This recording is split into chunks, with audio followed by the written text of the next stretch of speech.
You know, I usually speak before boring accountants and attorneys, and at least I have esteemed members of the UN before me, so it's a privilege to be able to speak before you. I consider a lot of what I do public education work. We have an extensive online presence, and we field questions daily, hundreds of questions from taxpayers all over the world, U.S. persons and non-residents alike, about the filing obligations here in the United States.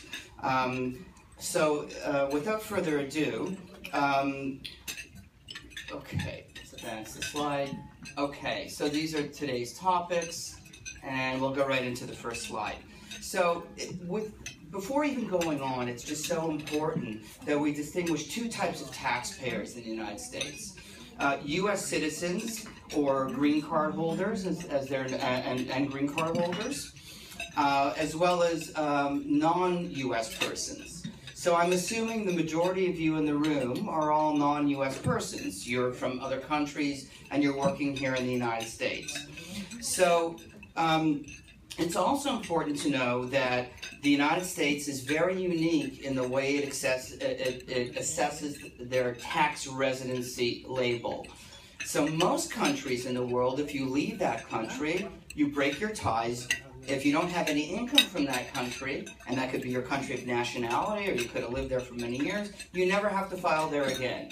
But if you're a U.S. resident, a green card holder, or a citizen, you have to file here for life. So as long as you're a citizen or a green card holder, you have to keep on filing in the United States. It's a very unique concept, because it's, other than the United States and the Philippines, those are the only two countries in the world that will tax you for life if you're a citizen or a resident. So if you're a non-resident, which really is the focus of this lecture, because most of you guys are not U.S. persons, then we will move to that discussion. The only other thing to note is that I'm talking at the federal level, and later on I'm going to talk about specific New York facts, because they are different. So the first thing to understand is that if you're a U.S. resident, alien they call them, right? You're taxed on your worldwide income. And if you're a non-resident, like most of you guys are, then you're going to only be taxed on some U.S. income. And we're going to talk about that now. So you only have to be worried about U.S. taxation on U.S. income, not worldwide income, because the majority of you are not citizens and you're not green card holders. You are non-residents. So, you know, the non-residents, if they have to file here, file on what's called a 1040 NR. The NR stands for non-residents. And I don't want to get too technical and walk you through it, but it's basically 5 pages. The first page is where you put all your effectively connected income. The second page is where the tax is calculated. The third page are where your deductions are. The fourth page is where your not effectively income goes. And I'm going quickly for a reason, because a lot of this will not apply, or if you have to file this, you'll probably seek some help. And the fifth page is an information page. But it's important to note that income can be effectively connected with a U.S. trade or business, or not effectively connected with a U.S. trade or business. Also, it's important to note that if you're a non-resident, and you're married, you cannot file jointly, and you can only file separately. And if you're, and you might be able to use the head of house designation. Our tax year is a calendar year, and that's important to note because not all countries have a calendar year tax system. So it's January 1 to December 31. So up on the screen now is where we spoke about the fact that resident aliens are taxed on worldwide income and non-resident aliens are only taxed on U.S. income. So I guess the next thing to really talk about is the different types of income. And we're going to get to your UN salaries, trust me, in a few minutes. So interest income is sourced based on the residence of the payer. So if the UNFCU pays you interest income, that's U.S. source interest income. However, interestingly enough, for non-residents, interest from bank deposits are not taxable to non-residents. We still would disclose it, but it's not taxable. Dividend income, if it's received from a U.S. domestic company, is U.S. payer dividend income. If you have U.S. payer dividend income, that is taxable to everyone in this room as a non-resident. Personal service income, it depends where the personal services, so wage income, self-employment income, it depends where it is physically performed, okay? So although you are on UN salary and you're working here in New York or the US, technically speaking, as we'll find out in a few minutes, it's not really US source income because on these sacred grounds, I don't believe it's really considered the United States. This is an international territory that we're on right now. So, and for that reason, we'll see why your compensation income is not taxable. Rental income, and this is big for some of you. If you are a UN employee and you own real estate here in New York and you rent it out, that's US source rental income, that is reportable. So far we have US payer dividend income, US rental income, royalties could be if they're from assets in the US, real property we've already covered, the sale of property. So if you sell stock, that will be taxable to you because your tax home is in the United States. You might work in the UN, but you live somewhere in the United States. And lastly, covers scholarship income, pension income, and alimony, which, okay. So here's the most important thing. It's called Internal Revenue Code Section 893. And so first of all, an international organization is an organization designated by the President of the United States through executive order to qualify for the privileges, exemptions, and immunities provided under the International Organization Immunities Act. Regardless of whether the taxpayer is classified as a resident, a U.S. resident alien or not, get this, this is very important, the compensation, that's wages, fees, salaries, of non-U.S. citizens, okay, for work performed in the United States, for an international organization, or for that matter, a foreign government, are exempt from U.S. taxation. So Code Section 893 was written specifically for workers of international organizations and employees of foreign governments. And although, you know, some people might think they're working here in the United States, I'm gathering that 893 was written in because once you're on these sacred grounds or in an embassy or a consulate, you're really not considered to be in the United States under diplomatic law. So there is an exemption for the income you earn on these grounds. However, as I just pointed out, it's very important to note that only your compensation income from the UN is tax exempt. So as a non-resident, if you're earning any other type of income, and that could be maybe you're moonlighting and you have a business on the side, or you're working for a private company, or you have U.S. payer dividend income, or you have rental income, you are still taxable on that income. The exemption only applies to wages earned from international organizations and foreign governments, okay? So, now, it's important also to note that in the case of foreign governments, and I know that most of you are UN employees, the U.S. requires that the foreign government grant an equivalent exemption to employees of the U.S.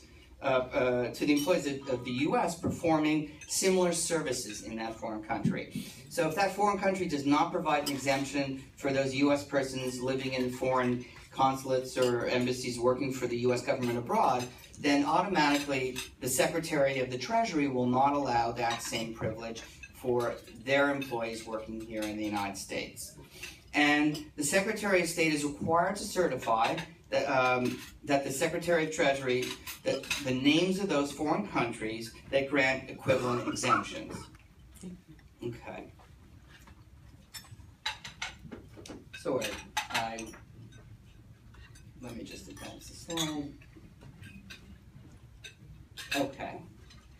So, I'm going to talk very basically about how you become a resident of the United States for tax purposes if you're not a citizen or you're not a green card holder.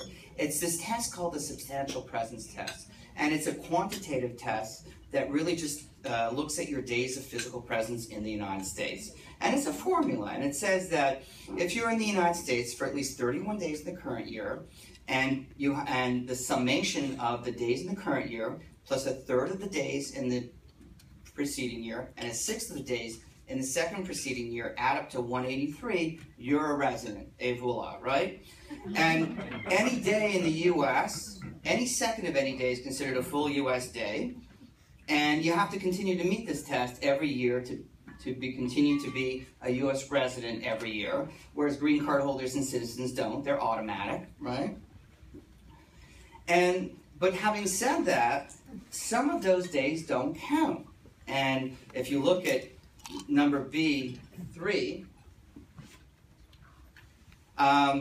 in bold, it says that, well, let's go through the others first. So if you're an exempt individual, so you're a trainee on a J, or a student on an F, or a professional athlete, or somebody here with a medical condition, or you're in the other category, you're a regular commuter between the U.S., Canada, and Mexico, you're a crew member of a vessel in the United States temporarily, or, and this is the most important, you're an employee of an international government, or an international organization, and the visas are covered there, the A1 to 2, but the most important here are the G visas for the majority of you. Then your days don't count for substantial presence. And that's why you're non-resident. So I get calls all the time, they want to know, well, you know, I'm here working for the UN, I'm on a G4, why am I not a resident of the US? You're not a resident of the US because as long as you're here on that G4 status, your days don't count for the substantial presence test. So if anybody ever asks you anymore, you now know the reason why you're a non-resident here in the United States. It's because of your visa status, your G visa status, okay? And that's not the only visa status that grants exemptions for not counting days, as we've seen on this slide, number 10. And if we go to the next slide, without getting too much into it, what they talk a little bit about J and F visa holders, which really isn't the topic here, but there are situations where you could be on a J and all of a sudden your days begin to count, or you could be on an F visa holder as a student and your days begin to count for U.S. residency purposes. It's kind of important just to mention that because a lot of you may have children here as students and they may be on F visas. And their F visas are similar to your G visas. The days they're here in the U.S. on the F visa will not count. And I see some of you are taking pictures of the slides. It would be my pleasure to actually forward them to you. We have cards here, and you can send me an email, or we can go through the UNFCU, and they can build a list, and we can send you copies of the slides. Okay? So you know, it is important to know whether you're on an A, a G, a C, sometimes an F. Student, a J, trainee or teacher, an M and a Q, which I've never seen, in all my years of experience, your days for residency won't count, and that's the reason why you're non-residents of the United States. Okay. So, sometimes, let's say you're not on one of those visas, and sometimes you trip residency by accident. We call them snowbirds. I'm originally from Canada. Lots of Canadians that go down to Florida because it's way too cold in Canada, and a lot of New Yorkers too that come from here and they go down to Florida. But for those Canadians, they overstay their tourist visa. It's not an exempted visa. They become a resident of the U.S. and all of a sudden they have a problem. Their tax residents are taxed on worldwide income, so they can use the closer connection exception, which is a domestic provision, which would allow them to get out of being a resident. But if they trip residency in that formula, based on days in the current year alone, they cannot use it. So if they do, their only option is to go to the U.S.-Canadian treaty, and that would help get them out. Every treaty, and you guys, you know, it's an OECD model treaty. I believe the UN, to some capacity, deals with OECD issues. And if you ever hear about income tax treaties, the majority of them are all OECD model treaties, and they call them articles, which are different paragraphs, and each paragraph deals with a different issue, and all the treaties are lined up to look the same. So it's generally Article 4 dealing with residents, and we call it the treaty tiebreaker test. If in fact that Canadian snowbird happens to be a resident of the US because of that test, and they're also a resident of Canada because they're going back to Canada. So if they do become a resident, very quickly, I'm just going to mention that if you meet the substantial presence test, this SPT, your first day in the U.S. meeting that test is your day of residency, so from that day forward. And some of you might know people that get green cards, so they win a lottery or they apply. Their first day of U.S. residency is the first day they step on U.S. soil with that green card. Now, the green card doesn't have to be on them, so if I'm going to leave it at home, I don't want to be a U.S. resident, it doesn't count. As long as it's been issued and they step on U.S. soil, they're supposed to say, I'm a green card holder, because that is their official status, it's been issued. Okay.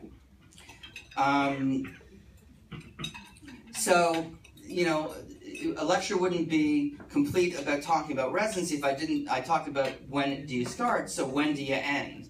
So in the United States, you're presumed to be a resident. So if you are on a visa, and it's not exempted like your visas, and you leave the United States, technically you're a resident till the last day of the year.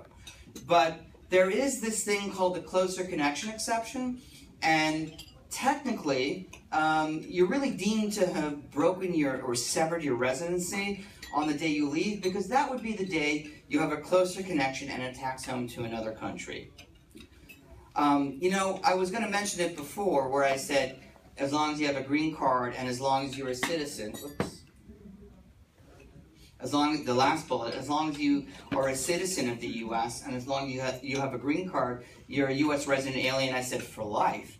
But there is a way that citizens of the United States and green card holders can actually abandon their green card or renounce their citizenship, and that's a whole other topic of conversation, but it's become increasingly popular today because of the increasing tax complexities, and with this new FUTCA that they've released. And so we see a lot of Americans abandoning their green card and renouncing their citizenship, mainly I would say for tax reasons.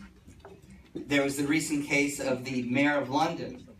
I don't know if you guys heard about this. So when he was younger, he was actually born in the United States to parents of English descent, and he had the citizenship, and nobody pointed out to him all these years that citizens are taxed on worldwide income. And he had several nasty outbursts in some publications about what he thought of America and their tax system, until I think what happened is some of the House of Lords contacted him and said if he had any desire to rise to prominence in the political system in the UK, he probably might want to settle his tax bill with the United States. And he promptly issued some retractions and filed a tax return on the sale of his residence, paid his tax bill, and everything is hunky-dory now. We'll see if he actually gives up his citizenship. I doubt it, but he does have to file every year because he's a U.S. citizen. Now, I want to talk about two elections. One is the first-year election, and the next one is called the married election. And I'm going to talk about the second one first, the married election. So very frequently what happens in our practice, because we take care of a lot of UN people, is that they're married to a citizen of the United States or a green card holder. Wow. And the first thing that happens when they come to me and they tell me this is, I got some great tax planning rules for you. So how do we make this work to your favor? Well, there's this election called the 6013 election, which would allow us to make the UN employee a resident alien of the United States. Now, why would we want to do that? Well, if we make that spouse, that UN worker, a resident alien of the US, they're going to be taxable on their worldwide income, right? Yeah. But we have that 893's code section that says as long as they're not a citizen, their income is exempt from U.S. tax. So what would be the benefit? Well, you've got green card holder citizen husband, let's say, working on Wall Street, earning a lot of money. You've got G4 status wife working for the UN. She's not a resident, he is. We do the 60-13 election. They're both resident aliens, they can file jointly. All of a sudden we've cut his tax in half, right? And she does not have to report any of her UN income because of code section 893. This is an amazing tax planning tool, guys. You heard it from me. I'm telling you that I get calls like this at least once a week, and we're saving a lot of people a lot of money using this 60-13 election and exempting the UN employees' income under code section 893 that we looked at a few minutes ago. So it's really important to know that if you're married to a U.S. person, this is a great tax planning tool, okay? We also have, so the 60-13 election, and there's two types of G and an H, that's going to really depend whether whether both spouses are resident on the last day of the year, or G, whether one is a resident on the last day of the year and one is not, okay? There's also a first-year election, the 60-13, the last one is the married election. The first-year election applies to individuals. So, whereas one election makes both resident aliens, the first election that we're looking at, this one, it only applies to individuals. And I'm not going to go through the details, but bottom line is you can't use it if you're here on a G4. So this is really for non-exempted visa people. But for the most part, if you come into the United States and you're not on an exempted visa, you will be able to elect, and you don't meet residents in that current year, and you weren't a resident in the last year, but you will be a resident in the next year. Generally speaking, we can make you a resident in the year of entry if you don't meet that substantial presence test. Okay. So let's talk about state considerations. So New York likes to flex muscle. New York State, Department of Tax and Finance. And we've got 50 states in this country. We have 50 different tax rules because every state has its own laws. And the New York State laws with respect to taxation or residency are actually quite straightforward. So New York looks at two things, domicile and statutory residence. And New York says, we don't care what your status is for federal purposes. So it is possible to be a federal non-resident and to be a state resident, okay? And in fact, the majority of you may or may not know, you are state residents for tax purposes. However, there's this rule that says, and so federal non-resident only taxed on U.S. income, but not your UN wages. State resident taxed on worldwide income. Oh my God, how could the state tax me on more than the federal? If you think about the law of subsets, that sounds a little bizarre. But the reality is that it's jurisprudence and it's in tax law that New York State can never tax you more than the federal authorities can tax you. So even though you might be a resident for state purposes, your state, New York State taxable income will never exceed your federal taxable income. So if you have no federal taxable income, you will have no New York income. So that's a little interesting thing. So New York State says, how do you become a New York resident? Well, they have a domicile test, which is a facts and circumstance test. But, you know, they look at where your spouse is, where your dependents are. Do you habitually abode in New York? Do you have a dwelling here? The ultimate, most important fact about New York domicile is the place you always intend to return, so help you God, whenever you're away. So judging by the faces and the languages in this room, none of you are going to be domiciled here, because New York is not ultimately the place you always intend to return, okay? That's your home countries. But they have a statutory test, and the statutory test has 183 days with a permanent place of abode maintained for substantially all of the year, which is basically 11 months or more. So you will all be found to be, for the most part, New York residents based on the statutory definition, that's the third bullet, because you have permanent places of abode here in New York for more than all of the year, and you're probably in New York State for more than 183 days, okay? So FYI, you're all New York residents, congratulations, but at the end of the day, it really means very little, because if you've got no federal taxable income, you've got no New York taxable income. Okay. Let's talk a little bit about ITINs. So, an ITIN is for foreign nationals who are not eligible to receive a Social Security number. Now, I gotta tell you, there's a lot of probably you guys that have Social Security numbers, either because you're eligible under the G4, or maybe you're not allowed, or your kids might have them, because you might have been here 20 years ago and got a Social Security number. The Social Security number that you get stays with you for life. So if you've got a Social Security number, you should not get an ITIN or an ITIN number. But if you're not eligible to get a Social Security number, you get an ITIN. And an ITIN is for tax purposes only, okay? The procedure to get an ITIN includes submitting a Form W-7, and it goes to a special ITIN unit in Austin, Texas.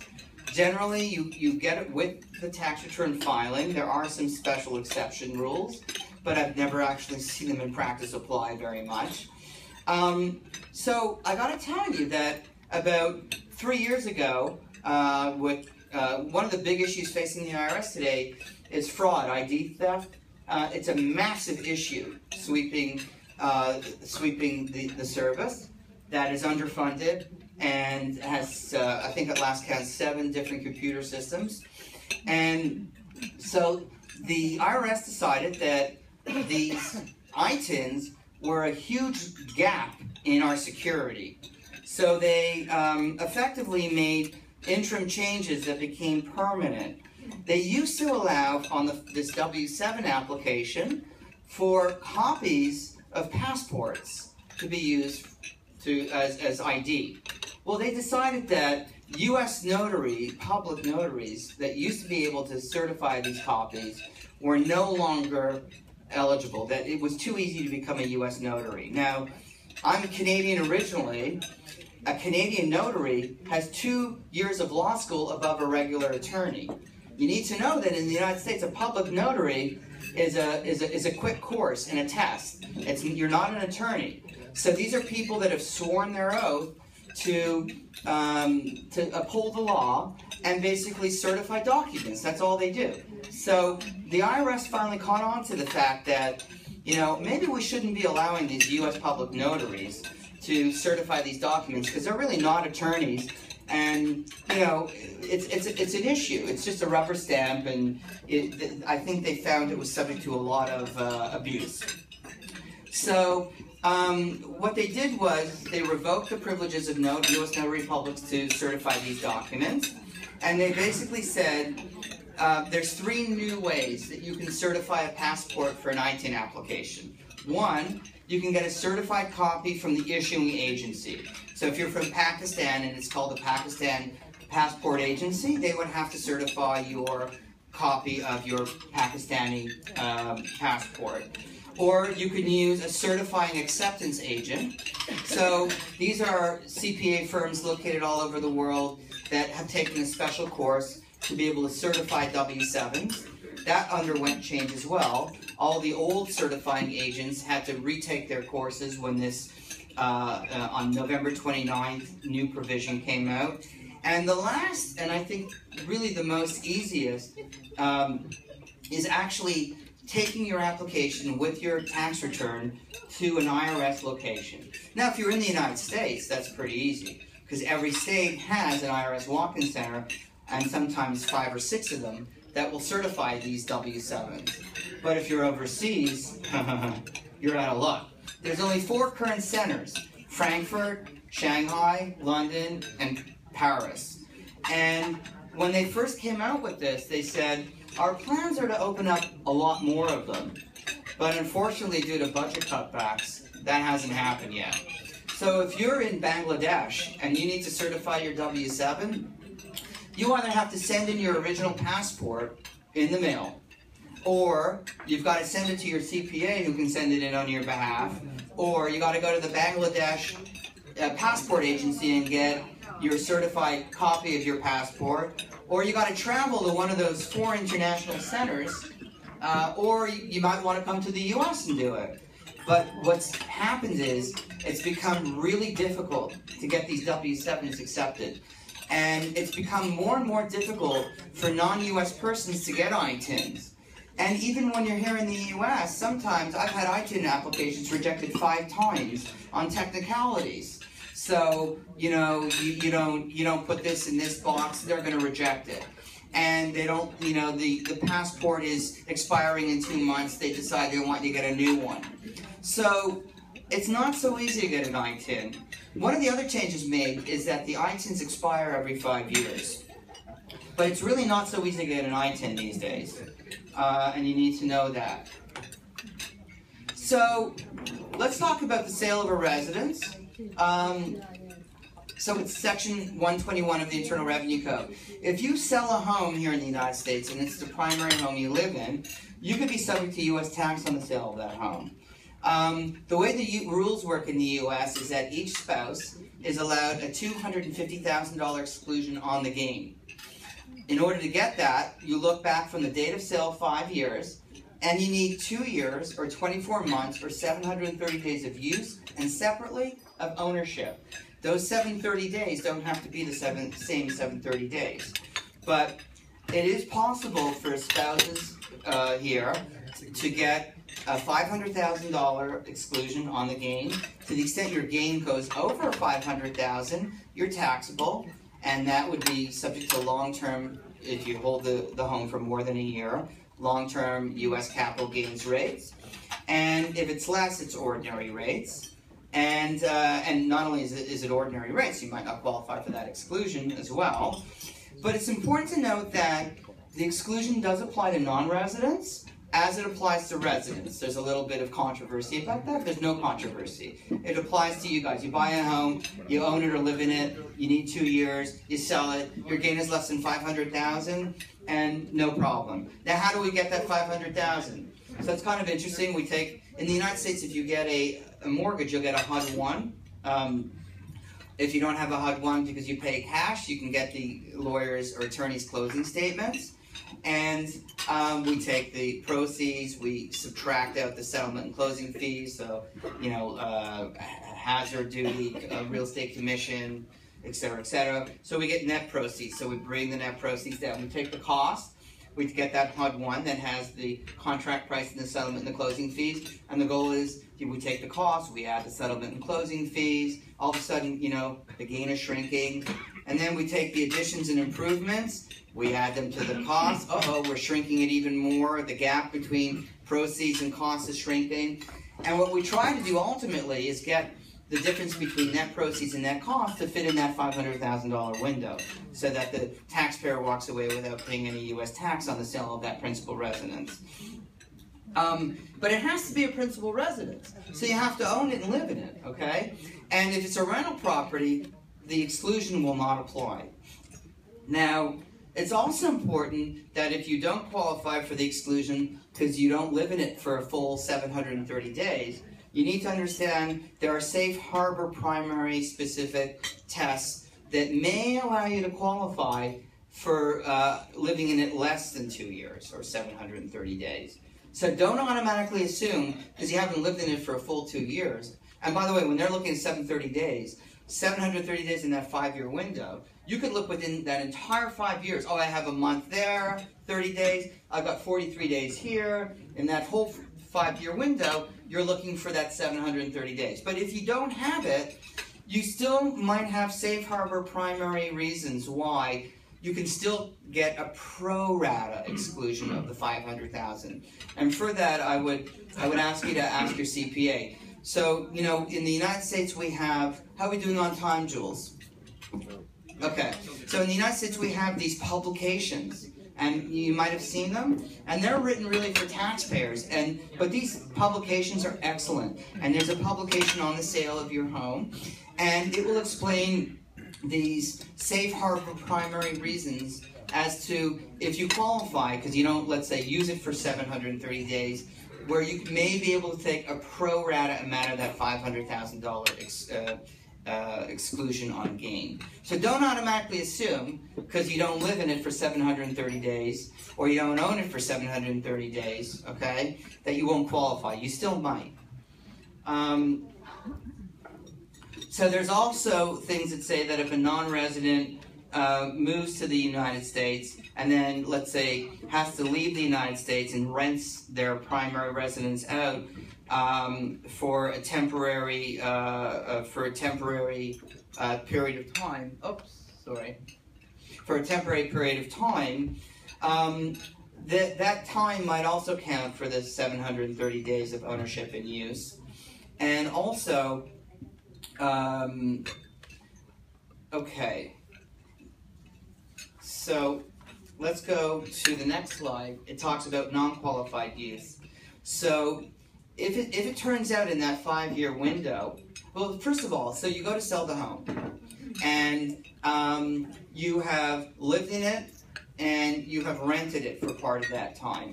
The only portion of the gain that will be eligible for the $500,000 exclusion based on a date count is the portion of that gain attributed to the period of time it was your principal residence. If that home was rented at all, then part of the gain has to be thrown out, okay? However, there's an exception to that rule that says that if the rental occurred in that 5-year window, then that period, that non-qualified period, that rented period, is ignored. So the beauty here is that in that 5-year window, if you've rented it for any period of time, you don't have to allocate part of the gain. But if you've rented it outside the 5-year window, you would have to allocate part of that gain. And I have to be honest with you, it's a little embarrassing. It's a little blurb in the tax code, and a client pointed that out to me about 4 years ago. I deal with very astute, not only UN employee clients, but a lot of bankers, and all they do is read. And he found this exception somewhere, and I was like, oh my God. I've been doing this for 20 years, and he pointed this exception out to me. Okay. So I'm human too. Welcome, right? Okay. So, Social Security and Medicare taxes. Now, as non-residents, if you carry on a business here in the United States on the side, or let's say your spouse is on an accompanying G visa and she's or he is a non-resident, the good news is, although you must do the Schedule C, right, because it's under 893, it's not international organization or foreign government wages, the income is not subject to U.S. self-employment tax. U.S. self-employment tax is 15.3%. It's both the employer and the employee portion of FICA tax, but if you're a non-resident, you don't have to pay it. That's a beautiful thing. For the F visa holders, the students, the J visa holders, the trainees and the teachers, and the Q visa holders, they're also exempt from FICA tax. So if they're working in the United States, I have a couple of F visa holders working for me. They don't pay U.S. Social Security tax. And not only that, I'll take it a step further. If they are F or J visa holders and they're working here in the United States and they're working for foreign employers, then their entire compensation is not subject to U.S. income tax. Okay, so that's another very interesting point. So I had a gentleman working for Delegate Plimpton, a well-known local law firm. It's an international firm, and his salary was being supported by, I think, the UK. So as a result of it, he was here on a J. So he's this attorney. He's chief counsel to Delegate Plimpton's U.S. office. He's a general counsel here on a J visa being paid by the UK firm. He's not subject to U.S. tax because he's on a J, and his wages of $1.5 million were being paid by the UK firm, and as a result of that, it didn't make a difference how much he was earning. He didn't have to pay U.S. tax. How are we doing on time? Well, I hope I didn't overload you. I think the takeaway from this is that you're mostly all non-residents. You are subject to U.S. tax on some U.S. source income, U.S. dividend income, if you sell your home here in the U.S. Rental income, if you own homes and you rent them out. You are not subject to tax on your UN wages, but you're basically subject to U.S. tax on any other type of U.S. income you earn. So that exemption only applies to the income you earn from working here. I want to thank you for your time, and if any of you have any questions.